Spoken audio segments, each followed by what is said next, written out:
बच्चों आज हम लोग आ गए हैं इलेक्ट्रोस्टैट चैप्टर के इलेक्ट्रोस्टैट यूनिट के लेक्चर नंबर 7 में आ गए। और ठीक है, मैं साइड से लिख देता हूँ कि हम आज क्या करने वाले। स्टार्ट लेक्चर 7 स्टार्ट करने वाले बच्चों।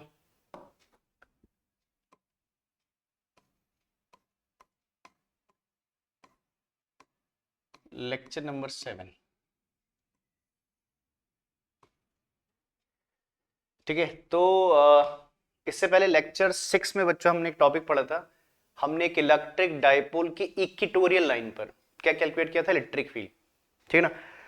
आज हमारे एक बहुत इंपॉर्टेंट टॉपिक है बच्चों, ये बोर्ड में काफी पूछा जाता है। आप प्रीवियस ईयर के पेपर वगैरह चेक करो, उसमें काफी बार ये टॉपिक पूछा गया है। 3 मार्क्स 5 मार्क्स में पूछा जाता है।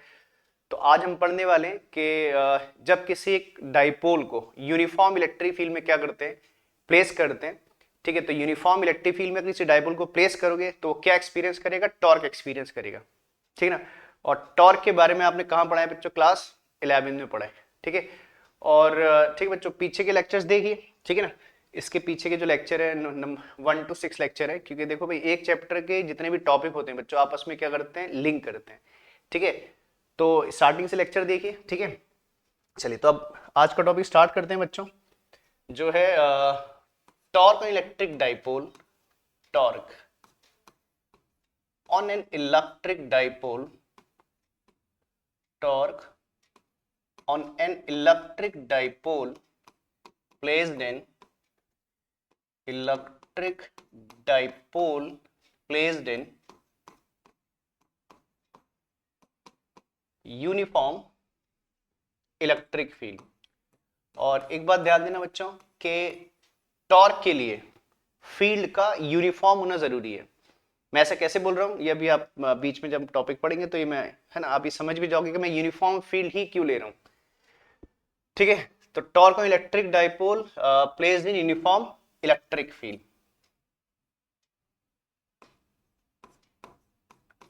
ठीक है, और बहुत इंपॉर्टेंट टॉपिक है बच्चों।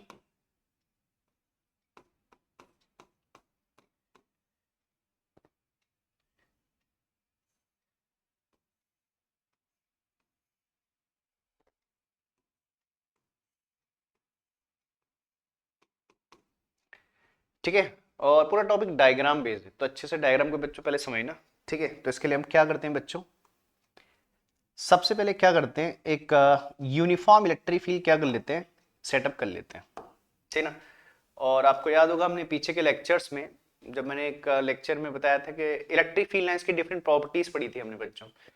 तो last property electric field lines की प्रॉपर्टी हमने पढ़ी थी कि अगर आपने एक uniform electric field on paper draw करना है तो उसके लिए हम क्या करते हैं, equally space parallel lines draw करते हैं। ठीक है, तो हम सबसे पहले क्या करेंगे, पहले समझ लो थोड़ा डायग्राम बनाने से पहले। तो सबसे पहले आप क्या करोगे, एक यूनिफॉर्म इलेक्ट्रिक फील्ड सेटअप करोगे, और इस यूनिफॉर्म इलेक्ट्रिक फील्ड में एक इलेक्ट्रिक डायपोल को क्या करोगे, प्लेस करोगे।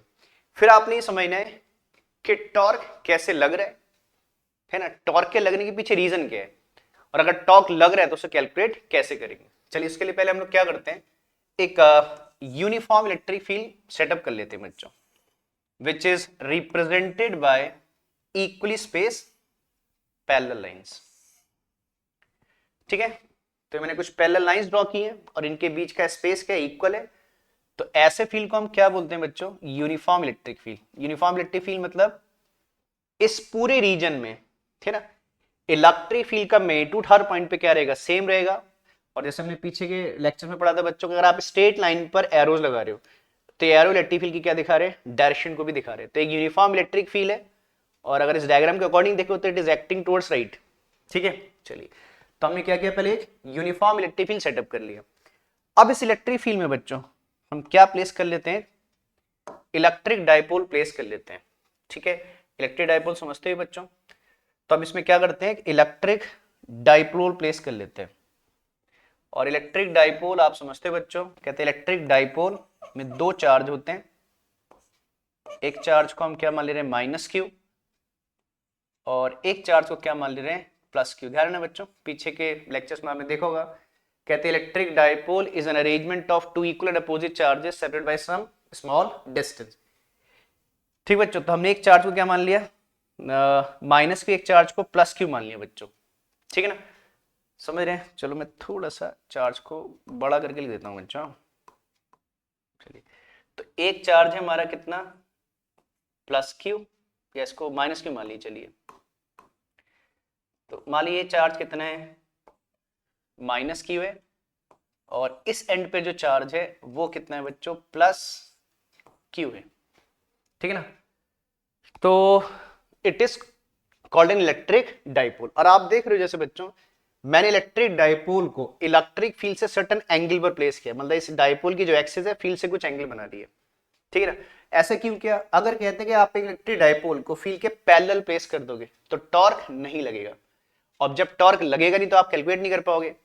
और पैरेलल रखने पे टॉर्क क्यों नहीं लगता है, तो जब हमारा टॉर्क का लास्ट में एक्सप्रेशन आ जाएगा तो हम केसेस पढ़ेंगे बच्चों, तो उस केसेस में आपको ये बात क्लियर हो जाएगी कि मैं डाइपोल को फील्ड के पैरेलल क्यों नहीं प्लेस कर रहा हूं, ठीक है। तो उस केस में टॉर्क जीरो हो जाते हैं, तो वो लास्ट में आप इस बात को समझ भी लोगे बच्चों, ठीक है। तो फिर समझ लो, तो हमने क्या किया, एक यूनिफॉर्म इलेक्ट्रिक फील्ड सेटअप किया बच्चों, या रिप्रेजेंट किया, और उस यूनिफॉर्म इलेक्ट्रिक फील्ड में एक इलेक्ट्रिक डाइपोल को प्लेस कर दिया। और इलेक्ट्रिक डाइपोल में दो चार्ज होते हैं, किसके, इक्वल मैग्नीट्यूड के अपोजिट पोलैरिटी, और इसे डाइपोल के क्या बोलते हैं, एक्सिस कहते हैं। और इस एक्सिस की लेंथ, ध्यान है बच्चों पीछे हमने दो एक्सप्रेशन में, ठीक है, इस लेंथ को क्या बोलते हैं बच्चों हम लोग, 2l, ठीक है ना। एक स्टैंडर्ड है उसको फॉलो करिएगा, ठीक है। तो ध्यान दिए, तो हमने क्या किया बच्चों, एक इलेक्ट्रिक डाइपोल। अच्छा एक चीज और मान लेते हैं कि इस डाइपोल की जो एक्सिस है वो फील्ड के साथ कितना एंगल बना रही है बच्चों, थीटा एंगल बना रही है। इस थीटा के लास्ट में, अभी तो हम एक जनरल एंगल थीटा मान रहे, लास्ट में इस थीटा के केसेस भी करेंगे, 0 डिग्री पे क्या होगा, 180 डिग्री पे क्या होगा, 90 डिग्री में क्या होगा। फिलहाल हमारा जो एंगल है वो आपका फील्ड के साथ कितना है, थीटा है। तो इनिशियली आप इतना लेट करोगे बच्चों, क्या बोलोगे कि let an electric dipole is placed in uniform electric field such that its axis makes an angle theta with the direction of the field. जैसे मैं पीछे से कहते आ रहा हूं, पीछे के लेक्चर में बच्चों, ठीक है, कि ठीक आपने कोई भी डायरेक्शन, जैसे बोर्ड में डायरेक्शन आता है तो उसमें थोड़ा सा आपने इनिशियल लेट करना होता है कि आप क्या अज्यूम करके चल रहे हो, ठीक है ना। तो चलिए मैं इनिशियल लेट लिख देता हूं बच्चों, फिर समझते हैं कि टॉर्क लग कैसे रहे और टॉर्क कैलकुलेट कैसे करेंगे, ठीक है। तो समझा बच्चों। तो चलिए हम पहले जो भी मैंने बोला उसका लेट में लिख देता हूं बच्चों। तो मैं मान लेता हूं कि let an electric dipole, let an electric dipole, let an electric dipole placed in, let an electric dipole is placed in, या placed in, let a dipole, चलो इस रहेगी बच्चों, इस लिख देता हूं मैं, dipole is placed in, is placed in uniform electric field, is placed in uniform electric field, is placed in uniform electric field, uniform electric field such that, such that, इस तरीके से हमने रखा है इसको बच्चों, such that its axis, जिसे dipole की एक्सिस कहते हैं बच्चों, such that its axis makes an angle, such that its axis makes an angle, such that its axis makes an angle theta with the direction of, makes an angle theta with the direction of uniform electric field, with the direction of uniform electric field, ठीक है। तो आप बच्चों expression start करने से पहले initially इतना late करोगे बच्चों, ठीक है, समझ रहे हैं भाई। जो आप डायग्राम में दिखा रहे हो बच्चों वही आपने लेट में लिखना है, ठीक है। तो मैं एक बार फिर लेट पढ़ते हैं। तो क्या बोला हमने कि let an electric dipole is placed in uniform electric field such that it axis makes an angle theta with the direction of the field, ठीक बच्चों। चलिए अब हम देखते हैं कि भाई बोल रहे इस डाइपोल पे क्या लग रहा है, भाई टॉर्क लग रहा है। कहते हैं जब एक डाइपोल को यूनिफॉर्म फील्ड में प्लेस करते हैं तो यूनिफॉर्म फील्ड इस पे क्या लगाता है, टॉर्क लगाता है, ठीक है। तो हमने समझने कि टॉर्क कैसे लग रहा है, और अगर टॉर्क लग रहा है तो उसे कैलकुलेट कैसे करेंगे। अच्छा बच्चा एक बात मैं आपको बता दूं, जैसे बुक में इसे क्या बोल रहे हैं, टॉर्क बोल रहे हैं। देखो आपने क्लास 11 में बच्चों, ठीक है, क्लास 11 में आपने रोटेशन मोशन चैप्टर में टॉर्क पढ़ा होगा, जिसे मोमेंट ऑफ फोर्स कहते हैं। फिर आपने एक टॉपिक पढ़ा होगा कपल, फिर पढ़ा होगा मोमेंट ऑफ कपल।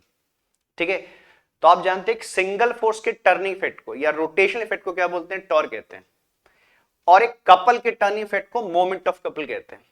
तो बेसिकली अगर देखा जाए यहां पर, ठीक बच्चों, तो ये टॉर्क नहीं है, बेसिकली बुक में टॉर्क बोल रहे हैं। देखो दोनों का सिग्निफिकेंस सेम है, टॉर्क और मोमेंट ऑफ कपल का सिग्निफिकेंस सेम है, दोनों रोटेशनल इफेक्ट प्रोड्यूस करते हैं, लेकिन दोनों को कैलकुलेट करने का तरीका भी अलग है। ठीक है, और डेफिनेशन भी थोड़ी डिफरेंट है, लेकिन दोनों का सिग्निफिकेंस सेम है। तो बुक में इजी करने के लिए देखो ऐसा होता है ना बच्चों, टॉर्क एक फैमिलियर टर्म है, ज्यादातर बच्चे जब टॉर्क बोला जाता है तो टॉर्क समझते हैं कि टॉर्क क्या होता है, लेकिन जब बोला जाता है मोमेंट ऑफ कपल तो बहुत से बच्चे, ठीक है ना, मोमेंट ऑफ कपल में थोड़ा सा कंफ्यूज रहते हैं, या बहुत से बच्चे मोमेंट ऑफ कपल के बारे में नहीं जानते हैं। ठीक है, तो इसीलिए बुक में क्या करते हैं, जो ज्यादा कन्वीनियंट टर्म है, जो ज्यादा फैमिलियर टर्म है, उसको यूज करते हैं। लेकिन अगर देखा जाए तो बच्चे टॉर्क नहीं है, ये क्या है, मोमेंट ऑफ कपल है। ठीक ना, तो अगर बोलते हैं कि moment of couple on electric dipole, तो हेडिंग में थोड़ा सा है ना, मोमेंट ऑफ कपल एक कंफ्यूजिंग सी टर्म होती है, बहुत से बच्चे जानते नहीं, तो बुक में कन्वीनियंस के लिए टॉर्क लिखा गया है, लेकिन ये टॉर्क नहीं है बच्चों, क्या है, मोमेंट ऑफ कपल। मैं ऐसा कैसे बोल रहा हूं, ठीक है, तो आप अभी समझ जाओगे। ठीक, इस बात को मैं टॉर्क क्यों नहीं है और मोमेंट ऑफ कपल क्यों नहीं, मैंने बोला टॉर्क क्या होता है, एक सिंगल फोर्स के रोटेशन इफेक्ट को टॉर्क कहते हैं। ठीक है, और एक कपल के रोटेशन इफेक्ट को मोमेंट ऑफ कपल कहते हैं। तो ये मैं कैसे बोल रहा हूँ भाई, मैं चलो अब मैं आपको एक्सप्लेन कर देता हूँ। तो पहले चलो मैं जो इस टॉपिक में आगे जाने से पहले थोड़ा इस बात को क्लियर करते हैं। ठीक है, क्योंकि हमने कहा कि हमें क्या लग रहा है, इस पे एक कपल लग रहा है, और वो कपल इसमें मोमेंट प्रोड्यूस कर रहे हैं। तो कपल होता क्या है और कपल के मोमेंट का क्या मतलब है, तो इस बात को थोड़ा सा क्लियर कर लो बच्चों, क्योंकि जब तक आप कपल और मोमेंट ऑफ कपल नहीं जानते होगे तो फिर इस टॉपिक में बहुत ज्यादा क्लैरिटी आपको नहीं आएगी। तो इस टॉपिक में क्लैरिटी के लिए मैं आपको कपल और मोमेंट ऑफ कपल के बारे में थोड़ा सा बता देता हूँ। ठीक है, चलिए तो हम लोग थोड़ा सा कपल डिस्कस कर लेते हैं बच्चों। जब कपल आपको क्लियर हो जाएगा तो फिर इस टॉपिक को समझना आपके लिए आसान हो जाएगा। तो कपल, तो कहते हैं कपल क्या होता है ना, समझते हैं। कपल, कपल किसे कहते हैं बच्चों, तो कहते हैं couple is a set of two forces, दो फोर्स के सेट को कपल कहते हैं। तो क्या कोई भी दो फोर्स का सेट कपल कहलाएगा, तो ऐसा नहीं है बच्चों। कपल होने के लिए कुछ नेसेसरी कंडीशंस हैं, कुछ तीन नेसेसरी कंडीशन है। ठीक है, जो सेट ऑफ फोर्स उन तीन नेसेसरी कंडीशन को फुलफिल करेगा उसे हम क्या बोलेंगे, कपल बोलेंगे। और फिर मोमेंट ऑफ कपल क्या होता है उसकी हम बात करेंगे। चलो पहले कपल की बात करते हैं। चलिए इसके लिए मैं आपको एक डायग्राम से इस बात को एक्सप्लेन कर देता हूं बच्चों। मैंने क्या बोला, कपल दो फोर्स का सेट होता है और तीन नेसेसरी कंडीशन अगर हमारी क्या हो जाए, फुलफिल हो जाए, तो फिर उसे हम कपल कह सकते हैं। ठीक है, मतलब उस सेट ऑफ फोर्स को कपल कह सकते हैं। तो चलिए मान लेते हैं, चलिए जैसे ऐसे बच्चों ऐसे मान लो, जैसे मान लो एक रॉड है। आपने क्लास 11 में बच्चों ये पढ़ा होगा, हो सकता है आप में से कुछ बच्चे भूल गए हो, तो इसलिए मैं एक बार इसको क्लियर कर देता हूं बच्चों। तो मान लीजिए एक रॉड है और इस रॉड में मान लीजिए दो एंड्स पे दो पॉइंट है। मान लो लेफ्ट एंड पे एक पॉइंट है ए और राइट एंड पर एक पॉइंट है बच्चों क्या, बी। मैंने क्या बोला, एक रॉड है। ठीक है, चलो मान लो एक रॉड को हमने बैलेंस किया एक नाइफ एज पे, ऐसे मान लो, चलो एक नाइफ एज है, इस पे एक रॉड बैलेंस हमने किया है, और इस रॉड के दो अपोजिट एंड पे दो मैंने पॉइंट लिए ए और बी। अब मैं क्या करता हूं, ए पॉइंट पर एक फोर्स लगा रहा हूं बच्चों, मैं लगा रहा हूं या फोर्स एक्ट कर रही है, जो आप बोल लो। ठीक है, तो हम ए एंड पर एक फोर्स लगा रहे एफ, और कैसे लगा रहे, वर्टिकली अपवर्ड्स। ठीक ना, और सेम मैग्नीट्यूड की फोर्स हम किस पे लगा रहे हैं बच्चों, बी एंड पे लगा रहे हैं, सेम मैग्नीट्यूड की फोर्स।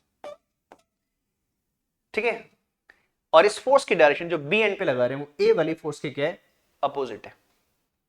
तो अब हम ये समझना है, ठीक है, तो देखो ये दो फोर्स का सेट है बच्चों, तो क्या मैं इसको कपल बोल सकता हूं, क्या ये कपल है या कपल नहीं है।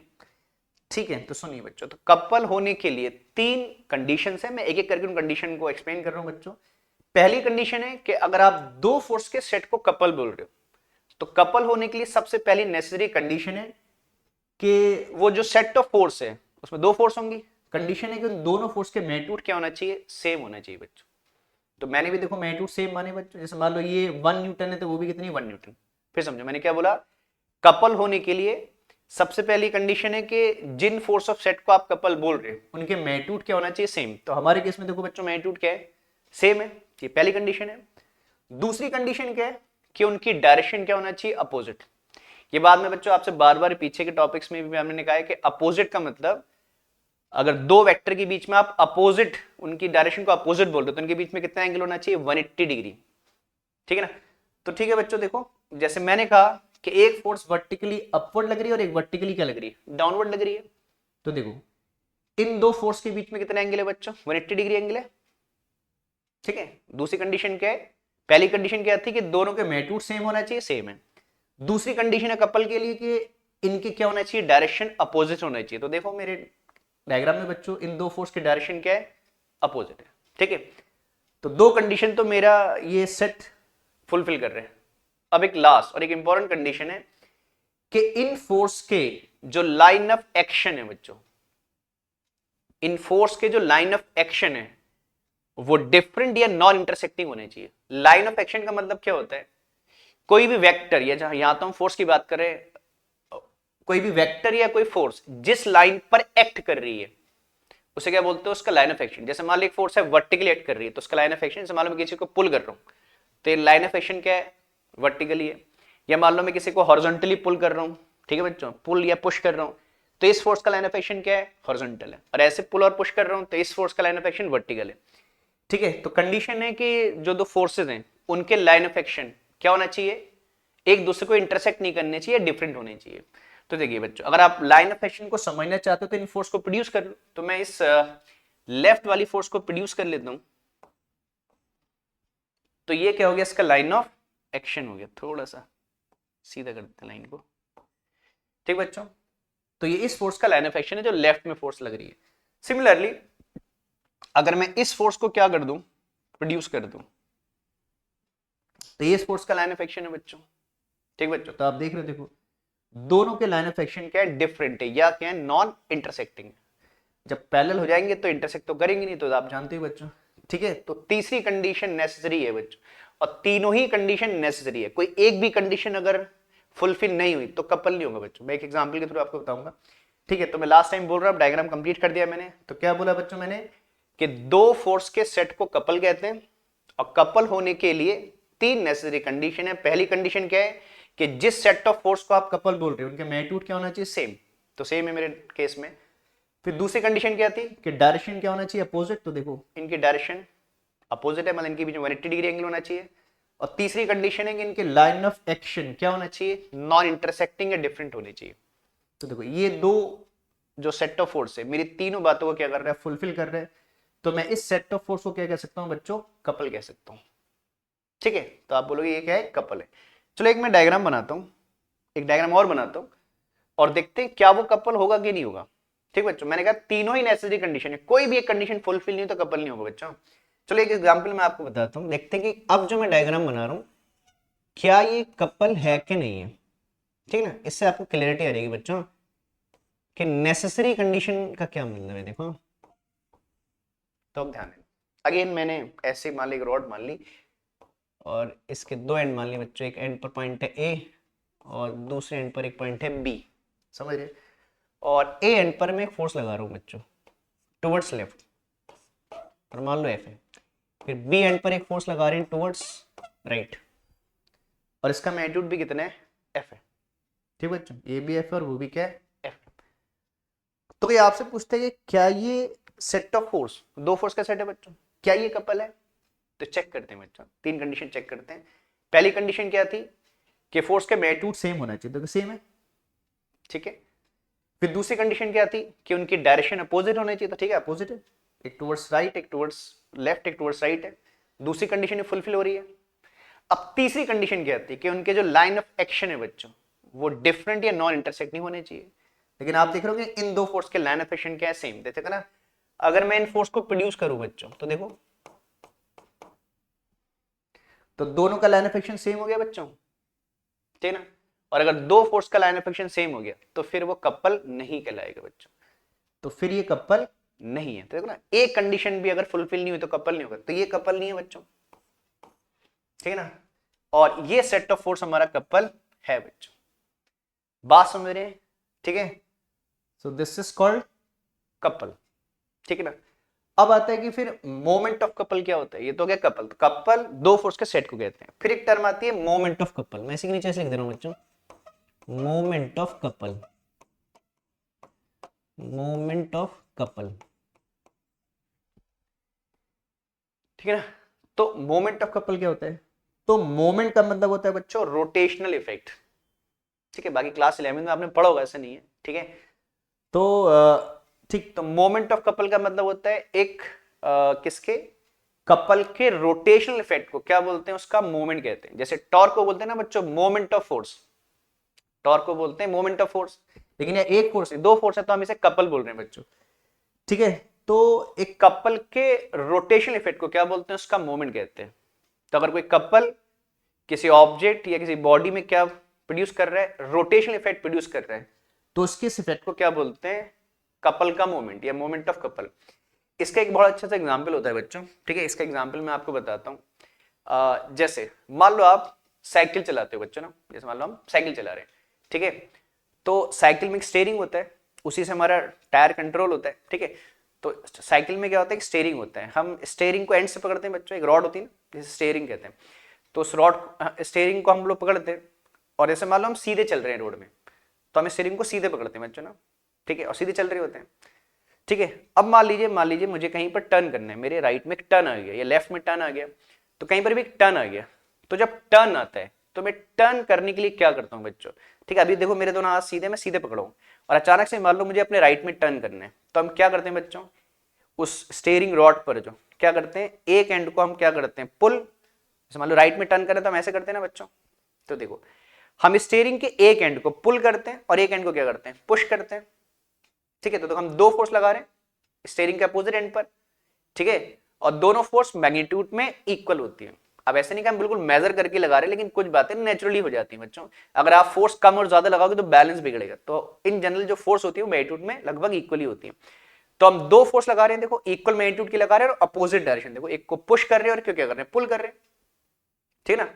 तो दो फोर्स लग रही है स्टीयरिंग पे, दो फोर्स लगा रहे हैं, दोनों फोर्स मैग्नीट्यूड में सेम है और डायरेक्शन में क्या है, अपोजिट है।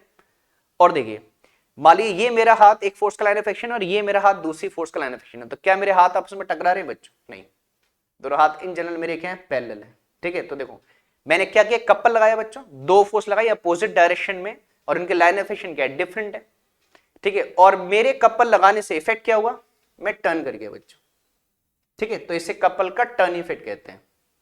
और भी बहुत से एग्जांपल होते हैं, जैसे कि आप बॉटल की कैप को ओपन करते हो बच्चों, तो आप जब किसी बॉटल की कैप को ओपन करते हो, ठीक है, तो उसके दो डायमीट्रिक अपोजिट एंड को आप प्रेस करते हो, जैसे मान लो थंब और फिंगर से आप उससे ओपन कर रहे हो, तो आप थंब को ऊपर और फिंगर को नीचे प्रेस करते हो, ठीक है, किसी चीज को टर्न करने के लिए। तो आप दो फोर्स लगाते हैं इक्वल मैग्नीट्यूड, और कैसे लगाते हो, अपोजिट डायरेक्शन में, और जो फोर्स होती है वो टेंजेंशियली एक्ट करती है। छोटा सा मैं एक डायग्राम बना के दिखाता हूँ बच्चों, जैसे मुझे किसी बॉटल की कैप ओपन करनी है,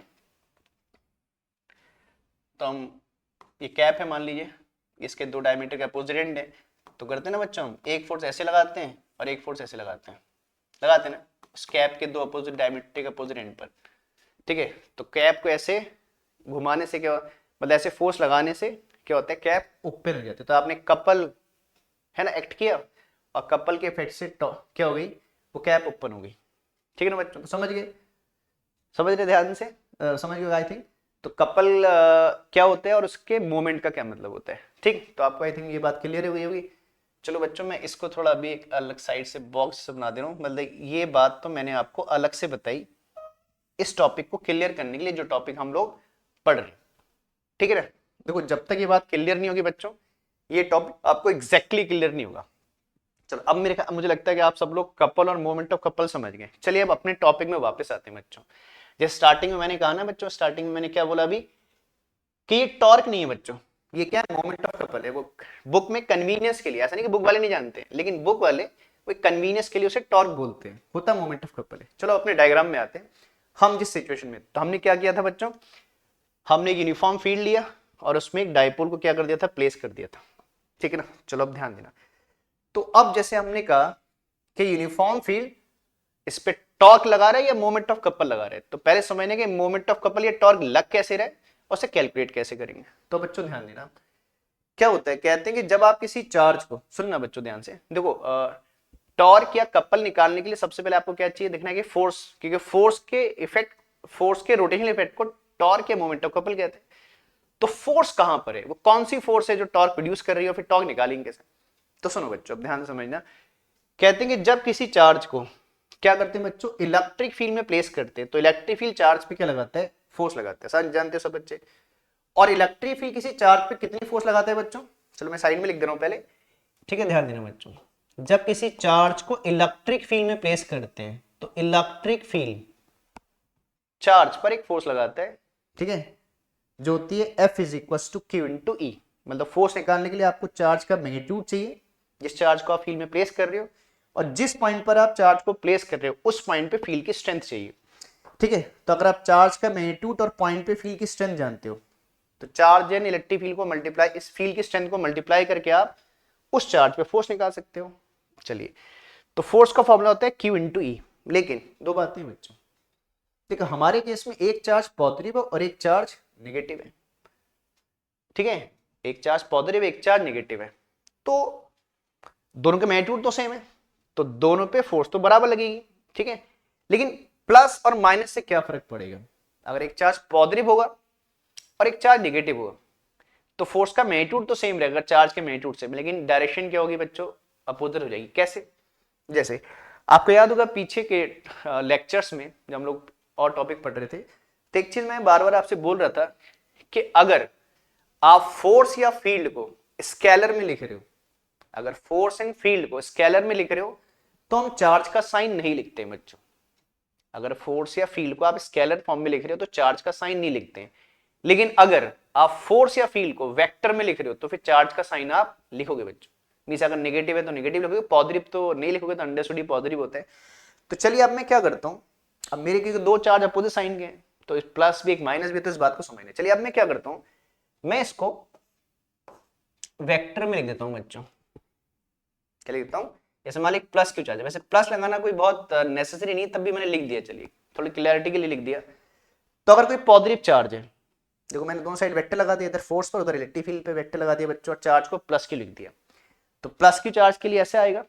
और अगर नेगेटिव चार्ज होगा, इन बातों को पहले बच्चों क्लियर करना है, अगर ये बातें आपको क्लियर नहीं है तो फिर टॉपिक क्लियर नहीं होगा, आप याद कर लोगे क्लियर नहीं होगा, तो चीजों को समझना है, ऐसे याद नहीं करना चीजों को, ठीक है, समझिए बच्चों। तो देखिए, तो मैंने दूसरे केस में क्या किया, माइनस क्यू चार्ज लिया, ठीक है। तो अगर चार्ज माइनस क्यू है तो देखो मैंने अगर प्लस चार्ज है तो प्लस लिखा, और माइनस चार्ज है तो माइनस लिखा। तो ये प्लस और माइनस क्या बता रहे, ठीक बच्चों, देखो ध्यान देना, ये प्लस साइन ये बता रहे कि force is in the direction of electric field. Mean जब किसी पॉजिटिव चार्ज को फील्ड में प्लेस करोगे तो फील्ड उस पर एक फोर्स लगाएगा, और जो फोर्स होगी वो फील्ड के डायरेक्शन में होगी, ठीक है। तो पॉजिटिव चार्ज पर जो फोर्स होगी वो फील्ड के डायरेक्शन में होगी। अगर फील्ड राइट में तो फोर्स राइट में होगी, अगर फील्ड लेफ्ट में तो फोर्स लेफ्ट में लगेगी।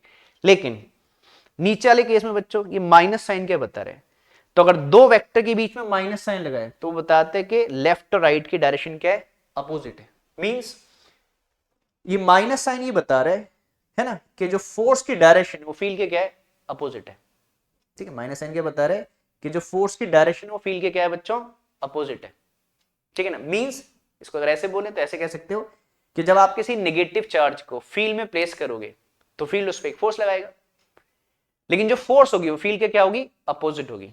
मींस अगर फील्ड राइट में है तो नेगेटिव चार्ज पे फोर्स लेफ्ट में लगेगी, और अगर आपका क्या है फील्ड लेफ्ट में और नेगेटिव चार्ज प्लेस करोगे तो फोर्स राइट में होगी, ठीक है। तो ये दो बातें आपको बच्चों पहले आगे बढ़ने से पहले इन सब बातों का आइडिया होना चाहिए। देखो इस टॉपिक में बहुत ज्यादा लिखने में नहीं है बच्चों, लेकिन इन बातों का जब तक आपको आइडिया नहीं है, ठीक है, तो फिर आप टॉपिक को अच्छे से समझ नहीं पाओगे। तो अब ये सब बातें आप समझ गए हो। चलो अब हम लोग अपने, तो मुझे लगता है ये बात भी आप समझ गए और ये बात भी समझ गए बच्चों ना। चलो अब अपने डायग्राम में चलते हैं बच्चों, ठीक है। चलिए ध्यान दीजिएगा, तो सुनना सब बच्चों, देखो तो देखो हमारे पास दो चार्ज है बच्चों, एक प्लस क्यू चार्ज और एक क्या माइनस क्यू चार्ज। तो हमने क्या बोला, ये प्लस क्यू चार्ज इस फील्ड में क्या एक्सपीरियंस कर रहा होगा बच्चों, एक फोर्स एक्सपीरियंस कर रहा होगा। और अभी हमने बोला कि पॉजिटिव चार्ज पर जो फोर्स होगी वो फील्ड के कहां होगी, डायरेक्शन में होगी। तो जो इलेक्ट्रिक फील्ड है इस पॉजिटिव चार्ज पर बच्चों क्या लगा रहे हैं, फोर्स लगा रहे हैं। और देखो मैं फोर्स पे जो एरो लगा रहा हूं फील्ड की डायरेक्शन में लगा रहा हूं, ये जो एरो लगे हैं ये फील्ड की डायरेक्शन बता रहे हैं, देखो मेरे फोर्स की डायरेक्शन में फील्ड की तरफ, ठीक बच्चों। और ये फोर्स होगी मैग्नीट्यूड में कितनी होगी, या मैं वेक्टर में लिख दे रहा हूं, F इज इक्वल टू क्या लिखोगे बच्चों, Q इंटू ई। एक सेकेंड थोड़ा बड़ा करके लिख देता हूं बच्चों में, ये हो जाएगा F is equal to Q into कितना E। समझ रहे, मैं वेक्टर में लिख दे रहा हूं बच्चों, और वो प्लस साइन लिखने की जरूरत है नहीं बच्चों, नहीं लिख रहे हो साइन तो आगे से प्लस ही होता है, वो अंडरस्टूड है, ठीक है। तो यारो क्या दिखा रहा है कि पॉजिटिव चार्ज पर जो फोर्स लग रही है फील्ड के डायरेक्शन में, इसके अकॉर्डिंग मैंने लिखा है बच्चों, ठीक। चलिए अब चलते हैं नेगेटिव चार्ज के पास। अब नेगेटिव चार्ज देखो, दोनों चार्ज का बच्चों मैग्नीट्यूड सेम है, और हमने कहा फील्ड कैसा है, यूनिफॉर्म है, यूनिफॉर्म फील्ड है। तो जितनी फील्ड की स्ट्रेंथ इस पॉइंट पर है उतनी फील्ड की स्ट्रेंथ इस पॉइंट पर है, because the field is uniform everywhere same, ठीक है। तो दोनों चार्ज बराबर और दोनों पॉइंट पे फील्ड की स्ट्रेंथ बराबर, तो फोर्स का मैग्नीट्यूड सेम होगा, लेकिन फोर्स की डायरेक्शन क्या होगी, फील्ड के opposite, because it is negative charge, जो मैंने यहां पर बच्चों बताया आपको अभी, ठीक है। तो इस चार्ज पर जो फोर्स लगेगी वो कहां लगेगी बच्चों, फील्ड के अपोजिट लगेगी। चलो, और मैं इसको वेक्टर में लिख रहा हूं, इसलिए चार्ज का साइन भी बच्चों लिख रहा हूं। एक सेकेंड ना, थोड़ा देर को कर देते हैं। F is equal to minus Q into कितना E हो जाएगा बच्चों, समझ रहे होगे, ठीक बच्चों, समझ गए। तो देखिए, ठीक है, तो आपने जब डायपोल को यूनिफॉर्म फील्ड में प्लेस किया तो इलेक्ट्रिक फील्ड ने दोनों चार्ज पे फोर्स लगा दी, ठीक है। बाकी देख रहे हो कि फोर्स जो पॉजिटिव चार्ज पे जो फोर्स है फील्ड की डायरेक्शन में, नेगेटिव चार्ज पे जो फोर्स है फील्ड की अपोजिट डायरेक्शन में। चलो बच्चों, अभी हमने कपल की बात की, ठीक है। तो चेक करते हैं, क्या देखो हमारी भी दो फोर्स का सेट है ना बच्चों, ये भी एक फोर्स है, और ठीक है, तो डायपोल पर दो फोर्स लग रही है, एक सिंगल फोर्स नहीं लग रही है, ठीक है। तो चेक करते हैं कि क्या ये दो फोर्स एक कपल फॉर्म कर रही है। आइए, मैंने तीन कंडीशन आपको डिस्क्राइब की, तो चेक करते हैं, एक एक करके चेक करते हैं बच्चों। तो ठीक है, मैं चेक करना चाहता हूं कि इस डायपोल पे दो फोर्स लग रही है, तो क्या दो फोर्स कपल है ना, क्या इन दो फोर्स को हम कपल कह सकते हैं। तो देखते हैं बच्चों, पहली कंडीशन क्या थी कपल होने के लिए, कि जिन फोर्स सेट ऑफ फोर्स को आप कपल बोल रहे हैं मैग्नीट्यूड सेम होना चाहिए। तो देखो दोनों का मैग्नीट्यूड सेम है बच्चों, ये भी क्यू ही है और ये भी क्या है क्यू ही, और जितना चार्ज हुआ है इतना चार्ज हुआ है, जितना फील वहां पर उतना फील यहाँ पर, तो दोनों फोर्स के मैग्नीट्यूड क्या है, सेम है बच्चों, ठीक है। चलिए, पहली कंडीशन फुलफिल हो रही है। दूसरी कंडीशन क्या थी, कि डायरेक्शन क्या होना चाहिए, अपोजिट, और आप देख रहे हो एक फोर्स राइट और एक फोर्स कहां लग रही है बच्चों, लेफ्ट को लग रही है, तो डायरेक्शन भी क्या है हमारी अपोजिट, और 180 डिग्री अपोजिट है बच्चों, राइट लेफ्ट में 180 डिग्री एंगल होता है। अच्छा, तीसरी कंडीशन क्या थी, कि इन दो फोर्स के क्या डिफरेंट होने चाहिए, line of action non intersecting या डिफरेंट होना चाहिए। तो हम फोर्स को प्रोड्यूस करके चेक कर लेते हैं बच्चों, जैसे मैं पॉजिटिव चार्ज पे जो फोर्स लगी इसको प्रोड्यूस कर लेता हूं, ऐसे नेगेटिव चार्ज पे जो फोर्स लगी इसको भी प्रोड्यूस कर लेता हूं बच्चों। तो देखिए, क्या दो ये लाइन आपस में इंटरसेक्ट कर रही है बच्चों, तो नहीं कर रही है, तो लाइन क्या है, नॉन इंटरसेक्टिंग है, या आपस में एक दूसरे के पैरेलल है, ठीक है। तो देखो तीसरी कंडीशन भी हमारी क्या हो रही है बच्चों, फुलफिल हो रही है, ठीक है। तो समझ रहे हो, तो मैं इन दो फोर्स के सेट को कपल कह सकता हूं, कि दो फोर्स मिलकर एक कपल प्रोड्यूस कर रही है, और यही कपल, अगर इस कपल का सफिशिएंट मैग्नीट्यूड है बच्चों, डिपेंड करता है कपल लगने से हमेशा कोई चीज मूव करेगी जरूरी नहीं है, लेकिन सफिशिएंट मैग्नीट्यूड अगर कपल का है तो ये इस डायपोल को इस फील्ड में क्या कर देगा बच्चों, रोटेट कर देगा। और उसी रोटेशन इफेक्ट को क्या आप बुक में लिख रहे हैं, टॉर्क, हम भी टॉर्क ही लिखेंगे, बेसिकली है क्या, ये मोमेंट ऑफ कपल, लेकिन जब बुक में टॉर्क लिखा है तो हम भी टॉर्क लिखेंगे बच्चों, बुक से अलग नहीं बोलेंगे, ठीक है बच्चों, बुक्स में ही लिखा होता है। तो बात समझ गए बच्चों, तो ये दो फोर्स मिलकर एक कपल क्या कर रही है, प्रोड्यूस कर रही है, और वो कपल इस डायपोल को क्या कर देगा, फील्ड में रोटेट कर देगा, और इस इफेक्ट को क्या बोलते हैं, मोमेंट ऑफ कपल, या हम उसको टॉर्क भी कह सकते हैं, दोनों का सिग्निफिकेंट सेम ही है, तो हम भी टॉर्क ही बोल देंगे बच्चों। मैं जब लेट वैसे थोड़ा लिखूंगा तो कपल भी बोलूंगा, ठीक बच्चों। तो मुझे लगता है कि आपको ये बात क्लियर हो गई हुई, और कपल निकालते कैसे, अभी ये तो पता लगे कि हाँ कपल लग रहा है और इसको रोटेट भी कर सकता है। आप कपल निकालेंगे कैसे, उसकी बात अभी करते हैं, पहले हम इतनी बात जो मैंने आपको बोला उतना लिख देते हैं। तो बच्चों, कपल कैलकुलेट करने से पहले कपल कैसे लग रहे है ना, सॉरी मोमेंट ऑफ कपल या टॉर्क निकालने से पहले आपने ये बताना है कि कपल लग कैसे रहे, ठीक है। तो पूरा रीजन आपने देना है, ठीक बच्चों।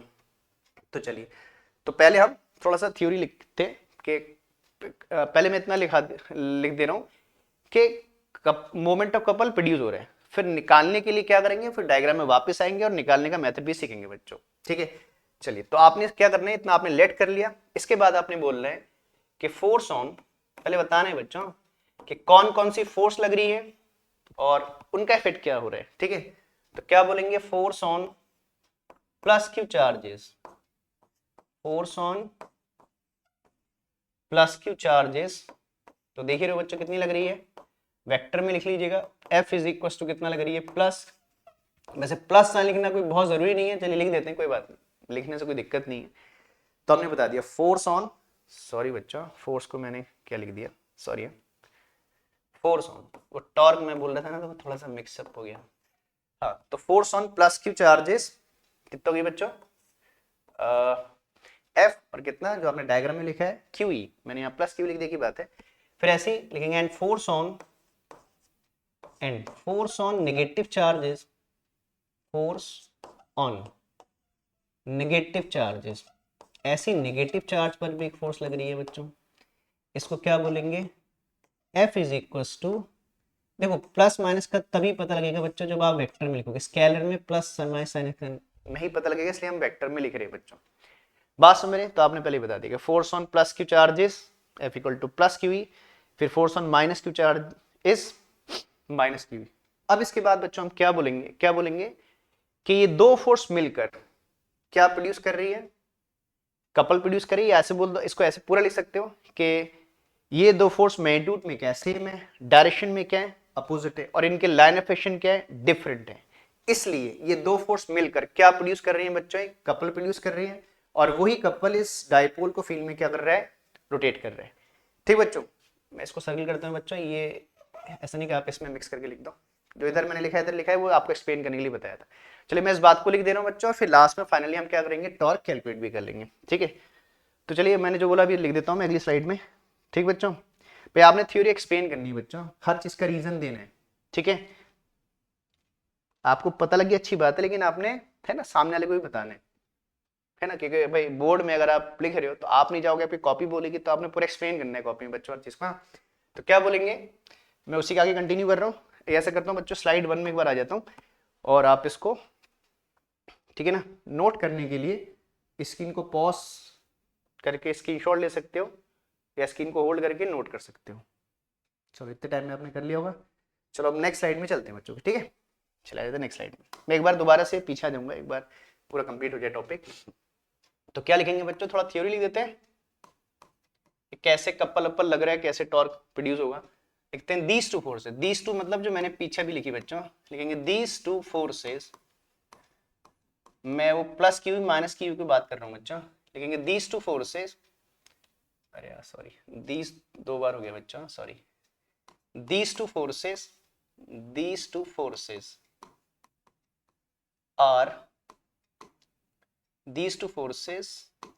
are equal in magnitude,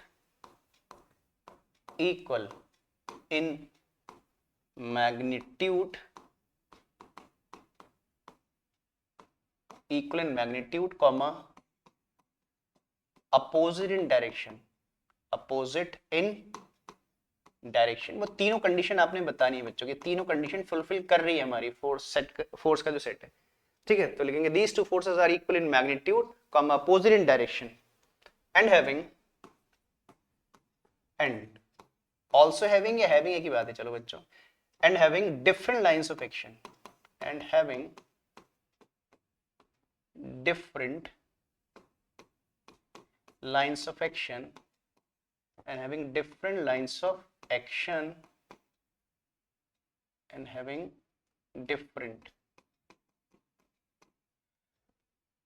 different lines of action, comma therefore forming a couple, इसलिए दो फोर्स मिलकर क्या बना रही है बच्चों, एक कपल बना रही है, therefore ऐसे दो फोर्स के सेट को कपल कहते हैं, therefore forming a couple,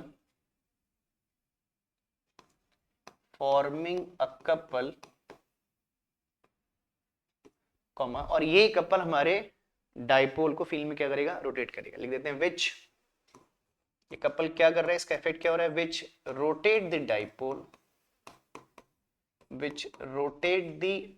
dipole in the field. अच्छा एक बात और समझ लेंगे बच्चों कि क्या ट्रांसलेटरी मोशन भी होगी, क्या रोटेटरी के साथ साथ ये लेफ्ट राइट को डिस्प्लेस भी करेगा? तो ऐसा नहीं होगा बच्चों, मैं प्रीवियस स्लाइड में चलता हूँ वापस, देखो ना, ट्रांसलेटरी मोशन नहीं होगी बच्चों। क्यों? कि जितनी फोर्स क्या लग रही है राइट को लग रही है, उतनी फोर्स क्या लग रही है लेफ्ट को लग रही है। ठीक है, दोनों फोर्स ट्रांसलेटरी मोशन को क्या कर दे रही है, कैंसिल आउट। नहीं बच्चों, ये फोर्स ट्रांसलेशन इक्विलिब्रियम में है। ठीक है, तो ये ट्रांसलेशन इक्विलिब्रियम में बच्चों, लेकिन रोटेट कर रहे हैं, तो मोशन ट्रांसलेटरी नहीं होगी। हाँ अगर फोर्स के मैग्नीट्यूड देखो ना, अगर बच्चों यूनिफॉर्म फील्ड, अच्छा यूनिफॉर्म फील्ड क्यों लिया, उसके पीछे एक रीजन भी है। देखो बच्चों, अगर हम यूनिफॉर्म फील्ड नहीं लेते तो मेरे फोर्स के मैग्नीट्यूड सेम हो भी सकते थे, नहीं हो सकते, 100% श्योर नहीं होते। लेकिन अभी हम श्योर है कि दोनों के क्या है, मैग्नीट्यूड सेम है, जो सबसे पहली कंडीशन है कपल की। तो यूनिफॉर्म फील्ड लेने के पीछे रीजन ये है। अच्छा मान लो अगर हम नॉन यूनिफॉर्म फील्ड लेते बच्चों, नॉन यूनिफॉर्म फील्ड लेते, तो मान लो एक पॉइंट पे इलेक्ट्रिक फील्ड मोर हो जाता और एक पॉइंट पे इलेक्ट्रिक फील्ड लेस हो जाता, तो फिर मोर, जहां इलेक्ट्रिक फील्ड मोर होता तो फोर्स मोर हो जाती, और जहां इलेक्ट्रिक फील्ड लेस होता फोर्स लेस हो जाती। तो ये फिर क्या करता बच्चों, फिर ट्रांसलेटरी मोशन करता, मोर वाले है ना फील्ड की तरफ शिफ्ट कर जाता। लेकिन हमारे केस में यूनिफॉर्म फील्ड है, तो यूनिफॉर्म फील्ड है ना, इसलिए भी ले रहे हैं कि ये क्या हो, खाली टॉर्क प्रोड्यूस हो, ट्रांसलेटरी मोशन ना हो। तो ट्रांसलेटरी मोशन नहीं होगी बच्चों यहाँ पर। चलो वापस आ जाते हैं वहीं पर जहां पर हम थे। तो हमने ये लिख दिया बच्चों, तो आपने इतना रीजन देना है, डायरेक्ट सीधे कपल नहीं निकालना है, कपल कैसे प्रोड्यूस हो रहा है वो बता रहे। तो हमने लिख दिया बच्चों, क्या बोला कि जो पीछे मैंने फोर्स लिखी कि these two forces are equal in magnitude, comma opposite in direction and having different lines of action, therefore forming a couple, which मतलब कपल की बात करें, which rotate the dipole in the field. और यही हमारा couple इस dipole को field में क्या कर रहा है, रोटेट कर रहा है। मतलब अगर डायपोल रोटेट कर रहे हैं तो उसके पीछे रीजन ये है बच्चों। चलिए अब बात ये आई, अब मैं वापस चल रहा हूं इस स्लाइड में। अब बात है कि भाई चलो कपल लग रहे हैं, इसको घुमा रहे हैं, अब बात है कि भाई मोमेंट ऑफ कपल निकाले कैसे, या हम उसे टॉर्क ही बोलेंगे जब लिखते नहीं। तो ये मोमेंट ऑफ कपल निकाले कैसे, और ध्यान देना बच्चों क्लास 11 में आप जानते हो 11 में पढ़ा, 11 की बुक्स में चेक करना, मोमेंट ऑफ कपल और टॉर्क निकालने का मेथड भी अलग होता है। जैसा मैं एक बार थोड़ा बोल दे रहा हूं, वैसे तो डिटेल में जब पढ़ेंगे तभी आपको समझ में आएगा। आपने पढ़ा होगा कि torque of a force about an axis is defined as the product of force and its perpendicular distance from the axis of rotation। ठीक है, तो टॉर्क में हम क्या करते हैं, फोर्स के डिस्टेंस कहां से लिखते हैं, एक्सिस ऑफ रोटेशन, जिसके अबाउट बॉडी रोटेट करती है। लेकिन कपल निकालने का अलग मेथड है ना। कपल का मेथड क्या होता है, अगर आप मोमेंट ऑफ कपल निकाले, सॉरी, तो मोमेंट ऑफ कपल कहता है कि it is defined as the product of either force into perpendicular distance between the forces. तो देखो दोनों का मेथड भी अलग है बच्चों। वहां पर हम फोर्स की परपेंडिकुलर डिस्टेंस कहां से लेते हैं, एक्सिस ऑफ रोटेशन से, और जबकि यहां पर हम क्या कर रहे हैं, जो डिस्टेंस ले रहे हैं वो फोर्स के बीच की परपेंडिकुलर डिस्टेंस ले रहे हैं। तो दोनों का मेथड भी अलग है। देख जैसे हम लोग यहां पर कि भाई ये तो एक्चुअली मोमेंट ऑफ कपल ही है, तो हम तो फॉर्मूला मोमेंट ऑफ कपल वाला लगाएंगे, लेकिन बोल देंगे उसको टॉर्क, क्योंकि बुक में टॉर्क बोल रहे हैं तो हम भी टॉर्क बोलेंगे, ऐसा नहीं है कि उससे अलग नहीं बोलेंगे बच्चों। ठीक है, तो चलिए समझ लें। तो अब बात ये आई कि ये मोमेंट ऑफ कपल कैलकुलेट कैसे करें। तो बहुत सिंपल सा मेथड है बच्चों मोमेंट ऑफ कपल कैलकुलेट करने का। ठीक है, तो मोमेंट ऑफ कपल क्या कहता है, अगर आप है ना moment of couple numerically calculate करना चाहते हो, इसकी स्केलर फॉर्म क्या कहती है, तो उसके लिए आपको क्या चाहिए बच्चों, किसी भी एक फोर्स का मैग्नीट्यूड चाहिए, दोनों फोर्स मैग्नीट्यूड में बराबर है, ये भी क्यू और ये भी क्यू, मैं मैग्नीट्यूड बोल रहा हूं है ना। तो दोनों में से कोई एक फोर्स ले लीजिए, है ना। फिर बोलो क्या बोला मैंने, मोमेंट ऑफ कपल निकालने के लिए आपको क्या डेटा चाहिए, तो उसके लिए आपको जो कपल है उसमें से किसी एक फोर्स का मैग्नीट्यूड चाहिए, और इन दो फोर्स के बीच की क्या चाहिए बच्चों, परपेंडिकुलर डिस्टेंस। नॉर्मल नहीं, कैसे चाहिए, परपेंडिकुलर डिस्टेंस चाहिए। तो बच्चों ठीक है, मेरे पास फोर्स के मैग्नीट्यूड तो है ना, देखो तो फोर्स का मैग्नीट्यूड तो मुझे पता है Q इंटू ई है। मुझे क्या चाहिए, इन दो फोर्स के बीच की परपेंडिकुलर डिस्टेंस चाहिए। तो बहुत सिंपल सा तरीका, उसके लिए क्या करोगे, किसी एक फोर्स से दूसरी फोर्स पे क्या डाल दो बच्चों, परपेंडिकुलर डाल देते हैं। तो चलिए मैं क्या करता हूं, अब आप नीचे वाली फोर्स से ऊपर वाली फोर्स से परपेंडिकुलर डाल दिए, ऊपर से नीचे, तो चलो मैं इधर डाल देता हूं, इधर थोड़ा कन्वीनियंट हो जाएगा। तो मैं क्या करता हूं, ठीक है, जो पॉजिटिव चार्ज पे फोर्स लग रही है वहां से एक परपेंडिकुलर ड्रॉ कर देता हूं, इसको थोड़ा प्रोड्यूस करते हैं इस लाइन को, और यहां से मैं क्या करता हूं बच्चों, एक परपेंडिकुलर ड्रॉ कर देता हूं। मुझे फोर्स के बीच की क्या चाहिए, परपेंडिकुलर डिस्टेंस। तो मैंने ऊपर वाली फोर्स से नीचे वाली फोर्स पे क्या प्रोड्यूस करके क्या डाल दिया बच्चों, एक परपेंडिकुलर डाल दिया। समझ रहे हो, ठीक है ना। तो अब मुझे डिस्टेंस चाहिए, क्या चाहिए थी, फोर्स का मैग्नीट्यूड चाहिए और इन फोर्स के बीच की परपेंडिकुलर डिस्टेंस चाहिए, और इस डिस्टेंस को बड़ी सिंपली आप निकाल लोगे बच्चों। चलो इस डिस्टेंस को निकालने के लिए मैं इस ट्रायंगल को कुछ नाम दे देता हूँ बच्चों ना, क्योंकि इस ट्रायंगल की हेल्प से आप इससे निकालोगे। तो क्या करते हैं, इस पॉइंट को कुछ मान लेते हैं, मान लो ये पॉइंट ए है बच्चों, इस पॉइंट को कुछ मान लेते हैं, मान लो ये पॉइंट बी है जहां पर पॉजिटिव चार्ज प्लेस है, मतलब जहां पर नेगेटिव चार्ज प्लेस है उसे मैंने ए मान लिया, पॉजिटिव चार्ज वाले पॉइंट जहां पर प्लेस है उसको बी मान लिया, और जहां परपेंडिकुलर ड्रॉ किया उसे सी मान लिया। नेम में कुछ भी कर लेना, आपकी चॉइस है, ठीक है। तो मुझे कौन सी डिस्टेंस चाहिए बच्चों, BC। BC is the perpendicular distance between the forces, तो मुझे BC का मैग्नीट्यूड चाहिए, मतलब BC चाहिए बच्चों। अब ये BC निकालने के लिए बड़ा सिंपल तरीका है बच्चों, ये क्या है, एक राइट एंगल ट्रायंगल है, और देखो ये एंगल थीटा है जो डायपोल की एक्सिस फील्ड के साथ बना रही है। तो अगर ये एंगल थीटा है तो ये एंगल भी बच्चों थीटा ही होगा, कॉरस्पॉन्डिंग एंगल है ना बच्चों। अगर ये थीटा है तो एंगल भी थीटा ही होगा, ठीक है। तो आप क्या करोगे, इस ट्रायंगल में चले जाओगे, किस ट्रायंगल में, ABC ट्रायंगल में चले जाओगे। देखो थीटा के अपोजिट वाली साइड आपको चाहिए, और थीटा के अपोजिट वाली साइड को क्या बोलते हैं, परपेंडिकुलर। और एक साइड आप जानते हो जो डायपोल की एक्सिस भी है, जो मेरी साइड इसकी AB साइड भी है, इसकी लेंथ है 12, ठीक है ना। ठीक है, तो हमें परपेंडिकुलर निकालना है, हाइपोटेन्यूज पता है। तो परपेंडिकुलर हाइपोटेन्यूज किस में आते हैं बच्चों, साइन में ना। तो हम क्या लगा देंगे, साइन थीटा, तो क्या आ जाएगा, परपेंडिकुलर अपॉन हाइपोटेन्यूज। तो साइन थीटा की हेल्प से आप BC निकाल लोगे, ठीक है। चलो मैं जहां पर था वहीं वापस जा रहा हूं, और इस बात को लिख देते हैं बच्चों। तो जैसे मैंने कहा है तो एक्चुअली मोमेंट ऑफ कपल, लेकिन हम टॉर्क ही बोल रहे हैं बच्चों, ठीक है। तो लिख दे therefore torque acting on the dipole is, अब हम टॉर्क निकाल रहे हैं बच्चों, torque acting on the dipole is, torque acting on the dipole is से टाउ से रिप्रेजेंट करते हैं बच्चों, स्केलर फॉर्म में लिख रहे हैं, अभी बाद में वेक्टर फॉर्म में लिख देंगे। क्या होता है, कहते मैंने क्या बोला था कि मोमेंट ऑफ कपल या torque is defined as either force, तो मैंने फोर्स का मैग्नीट्यूड लिख दिया, और फोर्स के बीच की परपेंडिकुलर डिस्टेंस, जो हमारे केस में क्या थी बच्चों, ये BC डिस्टेंस है, ठीक है। तो मैं यहाँ क्या लिख दे रहा हूं, BC, ठीक बच्चों। तो F की वैल्यू तो आप जानते हो, Q इंटू ई, तो पहले आप BC कैलकुलेट कर लो, BC के लिए ट्रायंगल बता दो। तो हम किस ट्रायंगल में जाएंगे बच्चों, फिर एक बार दिखा दे रहा हूं मैं आपको ट्रायंगल, इस ट्रायंगल ABC में जाएंगे और क्या लगा देंगे, साइन थीटा, तो क्या आ जाएगा, BC/12, ठीक है। तो चलिए हम दूसरे में चलते हैं वापस। तो बोल देते हैं कि इन ट्रायंगल, मुझे BC के लिए पहले ट्रायंगल मार्क करना पड़ेगा, तो इन ट्रायंगल ABC, किस में जाओगे, ABC ट्रायंगल में जाओगे, इन ट्रायंगल ABC, और क्या लगा दोगे बच्चों, अभी मैंने पीछे बताया था आपको, साइन थीटा कितना आ जाएगा, BC/12। आप पीछे वाली साइड में जाके आप देख सकते हो जो मैं बोल रहा हूँ। तो ट्रायंगल ABC में मैंने 2 बार पीछे बताया आपको, अभी साइन थीटा कितना आ गया, BC/12। तो ठीक है बच्चों, BC की वैल्यू कितनी आ रहेगी, 12, आपको BC चाहिए, तो इट इंप्लाइज दैट BC कितना आ रहेगा बच्चों, 2L साइन थीटा, ठीक है। तो मेरा BC आ गया। अब मैं BC की वैल्यू पर सब्स्टिट्यूट कर देता हूं, तो ये आ जाएगा बच्चों, tau is equal to, F कितना था बच्चों, F का मैग्नीट्यूड कितना है, Q इंटू E, और BC कितना आ गया बच्चों, 2L साइन थीटा, समझ रहे हो, ठीक बच्चों। तो ये आ गया आपका टॉर्क का मैग्नीट्यूड, या बोल लीजिए मोमेंट ऑफ कपल। लेकिन आपको याद है बच्चों, पीछे के लेक्चर्स में आपने हमने जब एक इलेक्ट्रिक डायपोल की एक्सियल लाइन, इक्वेटोरियल लाइन पे फील्ड निकाला था, तो आपको याद होगा हम डायपोल के हर एक्सप्रेशन को लास्ट में किसके टर्म में लिख रहे हैं, डायपोल मोमेंट। और डायपोल मोमेंट याद है बच्चों आपको, किसका प्रोडक्ट होता है, Q इंटू 12 के प्रोडक्ट को डायपोल मोमेंट कहते हैं। और डायपोल मोमेंट की डायरेक्शन वगैरह हम डायग्राम में दिखाएंगे अभी। तो क्या करते हैं बच्चों, हमें डायपोल मोमेंट के लिए Q और 12 चाहिए, और दोनों है हमारे पास, देखो Q भी और 12 भी है, तो मैं इसको पेयर कर दे रहा हूं, तो Q इंटू 12 का पेयर P बन जाएगा। तो हम इसको पेयर करके लिख दे रहे हैं, तो ये आ जाएगा Q इंटू 12 को मैं पेयर करके लिख दे रहा हूं, और बाकी क्या बचेगा, E साइन थीटा, ठीक बच्चों।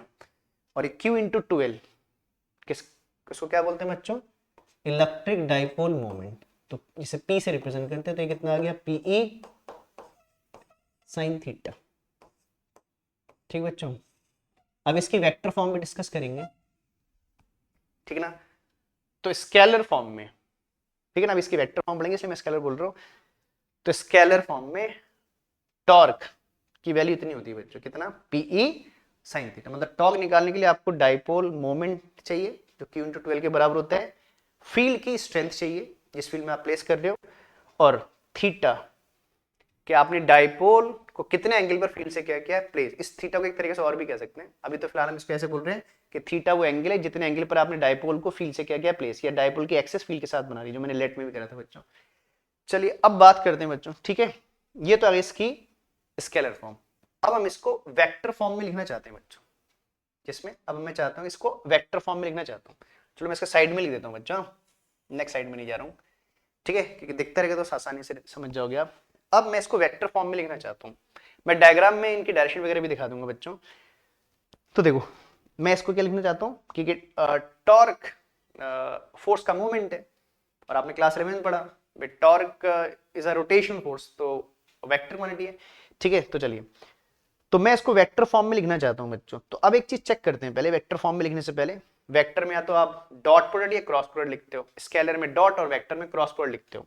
तो चेक करते हैं देखो कि इसमें कौन कौन स्केलर कौन कौन वेक्टर है। तो देखो टॉर्क एक वेक्टर क्वांटिटी है बच्चों, डाइपोल मोमेंट एक वेक्टर क्वांटिटी है, और इस डाइपोल मोमेंट की डायरेक्शन होती है negative to positive along the axis. चलो मैं डायग्राम में आ जाता हूँ और इसको दिखा भी देता हूँ बच्चों, ये आपने पीछे के टॉपिक्स में पढ़ा है। तो देखो अगर आप इस डायग्राम में डाइपोल मोमेंट की डायरेक्शन दिखाना चाहते हो बच्चों, तो डाइपोल मोमेंट की डायरेक्शन नेगेटिव चार्ज से किसकी तरफ होती है, positive charge along the axis होती है, ठीक है। इसे पी से तो मैं यहाँ पर एक एरो लगाकर डाइपोल मोमेंट की डायरेक्शन दिखा देता हूँ बच्चों, ठीक है। तो इस डायग्राम में ये पी की डायरेक्शन है, तो P is a vector quantity, ये हमने पीछे डिस्कस किया था पीछे के लेक्चर्स में बच्चों। तो ठीक है, तो डाइपोल मोमेंट वेक्टर क्वांटिटी, मैंने डायरेक्शन भी दिखा दी डायग्राम में। तो देखो बच्चों ये वेक्टर इलेक्ट्रिक फील्ड वेक्टर, और इलेक्ट्रिक फील्ड की डायरेक्शन इस डायग्राम में देखो, ये जितने एरो हैं इलेक्ट्रिक फील्ड की डायरेक्शन को क्या कर रहे हैं, रिप्रेजेंट कर रहे हैं बच्चों। तो देखो इसका मतलब ये तीनों ही क्या है बच्चों, सॉरी, वेक्टर क्वांटिटीज है। देखो ये भी वेक्टर, टॉर्क भी वेक्टर, डाइपोल मोमेंट वेक्टर, इसकी डायरेक्शन मैंने आपको दिखा दी डायग्राम में, इलेक्ट्रिक फील्ड वेक्टर, इसकी डायरेक्शन भी दिखाई, टॉर्क की डायरेक्शन में अभी पहले आ जाए फिर मैं इसकी डायग्राम में दिखाऊंगा, ठीक बच्चों। तो देखो ये तीनों ही वेक्टर क्वांटिटी है, तो ध्यान से सुनना बच्चा। और देखो इन दोनों के साथ क्या आ रहा है, साइन थीटा। अच्छा कोई आपसे बोले थीटा किसके बीच का एंगल है, तो बेसिकली थीटा पी और ई की डायरेक्शन के बीच का एंगल है बच्चों। मैं अभी एक्सिस का बोला था, अब देखो मैं इसको डायग्राम में दिखा देता हूं आपको। देखो बच्चों ये एरो पी की डायरेक्शन है, और इस ग्रीन वाले एरो को देखो, ये ई की डायरेक्शन है बच्चों। तो देखो ये एरो पी की डायरेक्शन को रिप्रेजेंट कर रहा है, ये ई की डायरेक्शन को रिप्रेजेंट, और देखो इनके बीच में एंगल थीटा है, तो थीटा पी और ई के बीच के डायरेक्शन का एंगल है, ठीक है। चलो अच्छी बात है, एक सेकेंड, हाँ ठीक बच्चों। तो देखो तो थीटा किसके बीच का एंगल है, पी और ई के बीच का एंगल है। तो आप सुनो बच्चों, है ना, तो देखते हैं कि डॉट लिखेंगे क्रॉस लिखेंगे, तो उसके लिए एक चीज है, ठीक है। तो देखो आप सुनो बच्चों, तो कहते हैं देखिए अगर आपके आरएचएस में दो वेक्टर है, ये भी वेक्टर ये भी वेक्टर है, और उनके साथ साइन आ रहे हैं, और साइन में जो एंगल है वो भी इन्हीं के बीच का है, और अगर लेफ्ट हैंड साइड में भी वेक्टर है, तो हम इसको क्या लिखते हैं बच्चों, इसे क्या बोलते हैं, वेक्टर कहते हैं ना। अगर दो वेक्टर को मल्टीप्लाई करके वेक्टर है, दो वेक्टर को मल्टीप्लाई करके वेक्टर आ रहा हो, तो इसे क्या बोलते हैं, वेक्टर प्रोडक्ट ऑफ वेक्टर। मतलब आपने वेक्टर को मल्टीप्लाई किया रिजल्टेंट वेक्टर आ गया, और इसे किससे रिप्रेजेंट करते हैं, क्रॉस। और क्रॉस के लिए एक नेसेसरी कंडीशन और भी है कि इन दो वेक्टर के साथ साइन होना चाहिए, और साइन में जो एंगल है वो इन्हीं दोनों के बीच का होना चाहिए। तो मैंने आपको दिखाया डायग्राम में, इन्हीं के बीच का एंगल है, तो इसे वेक्टर में लिख सकता हूं बच्चों, ठीक है। बाकी टॉर्क की डायरेक्शन में डायग्राम में आपको एक्सप्लेन कर दूंगा। तो कहते हैं वेक्टर फॉर्म, अगर हम इसको वेक्टर फॉर्म में लिखें बच्चों, टॉर्क को इन वेक्टर फॉर्म, तो वेक्टर फॉर्म में टाउ को क्या लिखोगे, tau vector is equal to p vector cross E vector. आप ई क्रॉस पी भी ले सकते हो बच्चों। देखो पी क्रॉस ई और ई क्रॉस पी लिखने से कुछ ऐसा फर्क नहीं पड़ेगा, हम बस टॉर्क की डायरेक्शन उल्टी रहेगी। जो पी क्रॉस देखो ना, अगर मैं जैसे पी क्रॉस ही लिख रहा हूं, आप ई क्रॉस पी लिख सकते हो, तो पी क्रॉस ई और ई क्रॉस पी लिखने से टॉर्क का मैग्नीट्यूड नहीं बदलेगा बच्चों, टॉर्क की डायरेक्शन अपोजिट हो जाएगी, 180 डिग्री अपोजिट हो जाएगी। चलिए पी क्रॉस ही समझ लीजिएगा, ई क्रॉस पी आप समझ ही जाओगे। तो ठीक है बच्चों, तो हमने देखो डायग्राम में पी की डायरेक्शन भी देखी और ई की डायरेक्शन भी देखी। अब कोई आपसे बोले टॉर्क आप वेक्टर में लिख रहे हो, तो वेक्टर में लिख रहे हो तो इसकी कुछ डायरेक्शन होगी, तो इसकी डायरेक्शन कहां दिखाएं डायग्राम में, तो चलो चलते डायग्राम में चलते, ठीक ना। तो इसके लिए आपने, ठीक बच्चों, हमें इस डायग्राम में टॉर्क की डायरेक्शन दिखानी है। तो इसके लिए आपने क्लास 11 में बच्चों जब वेक्टर टॉपिक पढ़ा होगा तो आपने लिखा होगा a cross b equal to a b sine theta n cap. तो एन कैप की डायरेक्शन के लिए आपने एक रूल सीखा होगा, ठीक है ना। तो इसके लिए हम क्या लगाते हैं बच्चों, चलो मैं उसी स्लाइड में वापस चलता हूँ। ठीक है बच्चों, इसके लिए हम क्या लगाते हैं, राइट हैंड थंब रूल। मतलब टॉर्क की डायरेक्शन दिखाने के लिए डायग्राम में हम क्या लगाएंगे, राइट हैंड थंब रूल, ठीक है ना, जो आपने क्लास 11 पढ़ा। और राइट हैंड थंब रूल क्या कहते हैं बच्चों, इस राइट हैंड थंब रूल में आपने पाम एंड फिंगर को स्ट्रेट रखना है और अपने थंब को इनके 90 रखना है फिंगर के। और रूल क्या कहते हैं कि आपने ये देखना है कि भाई इस ऑर्डर में किसको आपने पहले किसको बाद में लिखा है। तो हमेशा अपने फिंगर को आपने कर्ल करना है बच्चों पहले वेक्टर से दूसरे वेक्टर की तरफ। तो मेरे केस में मैं अपनी फिंगर को कर्ल करूंगा पी से ई की तरफ। तो जब मैं फिंगर को पी से ई की तरफ कर्ल करूंगा तो जो मेरा थंब है किसकी डायरेक्शन बताएगा, टॉर्क की डायरेक्शन बताएगा, या एलएचएस वाले वेक्टर की डायरेक्शन बताएगा। तो चलिए चलते हैं बच्चों अपने डायग्राम में। तो देखो देखना बच्चों सब लोग ध्यान से, ठीक है। मान लो पी और ई इस बोर्ड में है, तो देखो मैंने क्या लिखा है, पी क्रॉस ई लिखा है उस एक्सप्रेशन में। तो मैं अपनी फिंगर को पी से किसकी तरफ कर्ल करूंगा बच्चों, ई की तरफ। तो देखो पी ऊपर को है थोड़ा ऊपर करते तो अपने हाथ को, पी की तरफ है मेरी फिंगर, अब ई इसके नीचे ना, मैं व्हाइट से ग्रीन लाइन की तरफ जाऊंगा बच्चों। तो देखो अगर मैं फिंगर को कर्ल करूं तो मेरा थंब देखो बोर्ड के अंदर को है, मैं थोड़ा ऊपर कर देता हूं, थंब बोर्ड के अंदर को है। तो मतलब टॉर्क इस बोर्ड के क्या होगा, परपेंडिकुलर डायरेक्टेड इनवर्ड्स। और अगर आप ई क्रॉस पी करोगे तो आउटवर्ड नॉर्मल हो जाएगा, अभी इनवर्ड नॉर्मल है, ठीक है। तो इस तरीके से आप टॉर्क की डायरेक्शन बता सकते हो बच्चों। अब डायरेक्शन में ऐसे दिखा नहीं पाएंगे बोर्ड में क्योंकि हम बोर्ड के अंदर नहीं जा पाएंगे बच्चों, ठीक है। चलिए वो आप समझते हो, 11 से आप ये बात पढ़ रहे हो बच्चों, ठीक है। तो आई थिंक डायग्राम का भी डायरेक्शन का भी आपको क्लियर हो गया होगा, ठीक बच्चों। तो इसकी स्केलर फॉर्म है, इसकी क्या है, वेक्टर फॉर्म है। अब चलो जल्दी से इसके कुछ केसेस है, जैसे मैंने आपको याद है स्टार्टिंग में ये क्या कहा बच्चों कि इस डायपोल को फील्ड के पैरेलल लिखना है अदरवाइज टॉर्क जीरो हो जाएगा। तो ऐसे मैंने कैसे कहा, चलो उस बात में चलते हैं। अब मैं इसके कुछ केसेस बना रहा हूं बच्चों, और केसेस के लिए मैं स्केलर फॉर्म को यूज करूंगा, ठीक है, ध्यान देना बच्चों। चलो मैं इस स्केलर फॉर्म को किनारे कहीं लिख दे रहा हूं जिससे आपको फॉर्मूला पीछे ना जाना पड़े। क्या था, पीई साइन थीटा बच्चों, पीई साइन थीटा। तो जल्दी से दो केस है, दो केस को डिस्कस कर लेते हैं कि कब टॉर्क जीरो कब टॉर्क मैक्सिमम होगा। तो केस वन, फर्स्ट केस है, मैं केस थीटा के लिए बना रहा हूं, किसके लिए बना रहा हूं, केसेस थीटा के लिए। और यहां पुट करूंगा, फॉर्मूला ने किनारे लिख दिया है। तो कहते हैं कि इफ अगर क्या हो जाए theta is equal to 0 degree या क्या हो जाए 180 डिग्री हो जाए, देन अच्छा बहुत से बच्चे सोचते हैं कि भाई थीटा 0 180 को एक साथ क्यों लिखा, अलग अलग क्यों नहीं लिखा। तो बच्चों हम ये थीटा कहां पुट करेंगे, साइन में पुट करेंगे। और ध्यान करना साइन 0 डिग्री पे 0 डिग्री पे भी साइन 0 होता है और 180 डिग्री में भी साइन क्या होता है, 0। तो इन दो एंगल पर साइन की वैल्यू क्या होती है, सेम। वैसे एंगल का सिग्निफिकेंस अलग होता है, मैं डायग्राम में दिखा दूंगा, ठीक है। तो कहते हैं अगर थीटा 0 180 डिग्री हो जाएगा तो मेरा साइन थीटा कितना हो जाएगा, इन दो एंगल पर 0 हो जाएगा, देन साइन थीटा बिकम 0। और देख रहे हो बच्चों क्लियर है, अगर साइन थीटा 0 हो गया तो टॉर्क भी क्या हो जाएगा, 0 हो जाएगा। बाकी मैं डायग्राम से और एक्सप्लेन कर दूंगा इसको। तो it implies that torque become 0। तो इसको डायग्राम में समझ लेते हैं बच्चे कि टॉर्क एक्चुअली 0 कैसे हो गया। न्यूमेरिकली तो आप समझ गए कि थीटा 0 180 डिग्री होने से, ठीक है ना, साइन थीटा 0 हो गया और सब मल्टीप्लाई में, तो साइन थीटा 0 तो टॉर्क 0 हो गया। चलो इसको डायग्राम में समझते हैं कि थीटा 0 का क्या मतलब है, 180 का क्या मतलब है। तो जल्दी से इसको डायग्राम में समझ लेते हैं बच्चों। पहले मैं 0 डिग्री की बात कर रहा हूं, सॉरी, जैसे मान लो ये फील्ड की डायरेक्शन है और मैंने फील्ड में एक डाइपोल को प्लेस किया बच्चों, ठीक है ना। और मान लो इधर है माइनस क्यू चार्ज और इधर क्या है, प्लस क्यू चार्ज, ठीक है बच्चों। मैंने एक डाइपोल को फील्ड के पैरेलल रख दिया बच्चों, ठीक है ना। लेफ्ट में नेगेटिव चार्ज है, राइट में पॉजिटिव चार्ज है। अच्छा थीटा किसके बीच का एंगल होता है, अभी मैंने पीछे डिस्कस किया बच्चों, थीटा किसके बीच का एंगल होता है, इलेक्ट्रिक फील्ड की डायरेक्शन जो ये एरो दिखा रहा है, और किसकी डायरेक्शन के बीच का एंगल होता है, पी, डाइपोल मोमेंट और इलेक्ट्रिक फील्ड की डायरेक्शन के बीच का एंगल थीटा होता है बच्चों। और डाइपोल मोमेंट की डायरेक्शन अगर मैं यहां दिखाऊं तो आप जानते हो नेगेटिव से पॉजिटिव अलोंग द एक्सिस होता है, ठीक बच्चों। तो देखो ये डायग्राम क्या रिप्रेजेंट कर रहा है कि तो P और E की डायरेक्शन सेम है तो थीटा कितना है, 0। तो मतलब जब हम थीटा 0 डिग्री बोल रहे हैं तो डायग्राम ऐसा होगा। अच्छा बोले कि टॉर्क 0 क्यों हो गया, टॉर्क 0 क्यों हो गया, क्या चार्ज पर फोर्स लगना बंद हो गई, तो नहीं, ऐसा नहीं है बच्चों। देखो ये डाइपोल तभी भी स्टिल फील्ड के अंदर है और फील्ड के अंदर है तो फोर्स तो लग रही होंगी, तो टॉर्क जीरो क्यों हो गया? तो उसके पीछे रीजन है बच्चों। देखो इस पॉजिटिव चार्ज पर, नीचे लिख देना थोड़ा फील्ड को, देखो इस पॉजिटिव चार्ज पर एक फोर्स लग रही है, कहां? फील्ड के डायरेक्शन में लग रही है बच्चों, लग रही है ना, लगती है। और इस नेगेटिव चार्ज पर एक फोर्स लग रही है, पीछे अभी हमने डिस्कस किया, कहां लग रही है? फील्ड के अपोजिट लग रही है बच्चों, लग रही है ना। इस नेगेटिव चार्ज पर जो फोर्स लग रही है फील्ड के अपोजिट लग रही है। तो टॉर्क जीरो क्यों हो गया? ठीक है, तो बच्चों देखो इन दोनों फोर्स के लाइन ऑफ एक्शन क्या हो गए? सेम हो गए। देखो इन दो फोर्स के लाइन ऑफ एक्शन सेम हो गए, और अगर लाइन ऑफ एक्शन सेम हो गए तो फिर क्या प्रोड्यूस नहीं होगा? कपल प्रोड्यूस नहीं होगा। और कपल इसको क्या कर रहा था? रोटेट। तो जब कपल ही नहीं होगा तो फिर रोटेट कौन करेगा उसको? ठीक है, तो ये रीजन है बच्चों कि टॉर्क क्या हो गया? जीरो हो गया। चलिए अब बात कर लेते हैं 180 डिग्री। तो इसी डायग्राम में 180 डिग्री समझ लेते हैं। ठीक है, 180 डिग्री के केस में क्या होगा?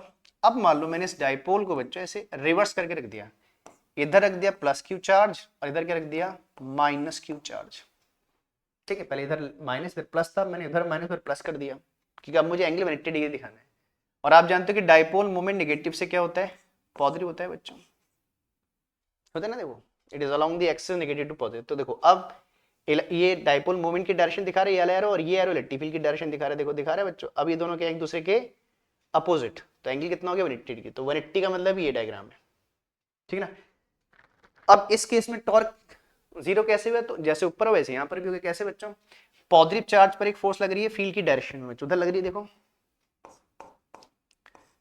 और नेगेटिव चार्ज पर एक फोर्स लग रही है फील्ड के अपोजिट डायरेक्शन में। ठीक बच्चों, देखो अगेन इन दो फोर्स का मैग्नीट्यूड अगेन क्या है? देखो सेम है, नहीं सॉरी इनका गलत बोलिए मैंने, मैग्नीट्यूड नहीं बच्चों, मैग्नीट्यूड भी सेम ऐसा नहीं है, लेकिन टॉर्क के लिए क्या बोलते हैं? Line of action. देखो इनके लाइन ऑफ एक्शन अभी भी क्या है बच्चों? पहले दो फोर्स ऐसे बाहर को लग रही थी, ऐसी थी, अब दो फोर्स ऐसे हो गई, तो लाइन ऑफ एक्शन तो सेम ही है, और लाइन ऑफ एक्शन सेम है तो नो कपल नो टॉर्क। ठीक है, तो ये रीजन है कि 180 डिग्री और 0 डिग्री में टॉर्क नहीं लगता है। यही रीजन है स्टार्टिंग में मैंने बच्चों बोला कि आपने डाइपोल को इनिशियली है ना किसी एंगल पर रखना है, 0 180 पे नहीं रखना है, टॉर्क लगेगा नहीं तो आप कैलकुलेट नहीं कर पाओगे। ठीक है, चलिए अब जल्दी से एक लास्ट केस कर लेते हैं कि टॉर्क मैक्सिमम कब होगा? कि टॉर्क मैक्सिमम कब होगा बच्चों? तो बहुत सिंपल सी बात है, टॉर्क मैक्सिमम कब होगा? ये टॉर्क का फॉर्मूला है बच्चों। टॉर्क मैक्सिमम कब होगा? जब साइन थीटा मैक्सिमम हो, और साइन थीटा की मैक्सिमम वैल्यू 1 होती है और कितने पे होती है? 90 डिग्री पर। तो कहते हैं इफ अगर क्या हो जाए, if theta is equal to कितना हो जाए? 90 डिग्री, देन साइन थीटा कितना हो जाएगा बच्चों? 0 हो जाएगा। और अगर साइन थीटा 0 हो गया, सॉरी गलत बोल गया मैं, साइन थीटा 1 हो जाएगा, जल्दी जल्दी में लिखने में गड़बड़ हो गया। और ये इसकी बच्चों क्या है?